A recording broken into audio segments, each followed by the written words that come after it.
find myself talking with CEOs of businesses who are thinking about selling the business down the line. And they'll often ask me, well, at what point should I hire an M&A lawyer?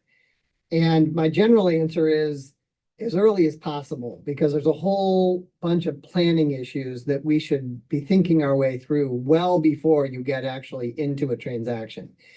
One of those issues is the engagement of an investment banker who may help you in the process. And I can't tell you how many times they bring me in after they've already engaged the investment banker, which is fine, but there is an engagement letter between the company and the investment banker, and that's a contract.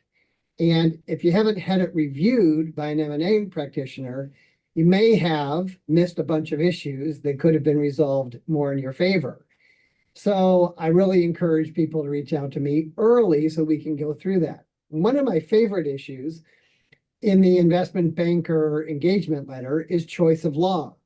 And you'll say, oh my goodness, like really, does it matter?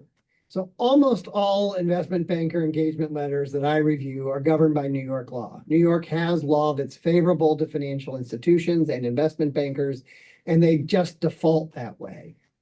But the reality is Delaware law, which is also often acceptable to an investment banker, has a much better provision protecting the attorney-client privilege when an investment banker is in the conversation with the seller company and its lawyer. New York generally won't protect those conversations, and so they're not privileged, but Delaware will. And so I often will advise a client who comes to me early enough and asks me to review the engagement letter that we try and shift the law, the governing law, from New York to Delaware.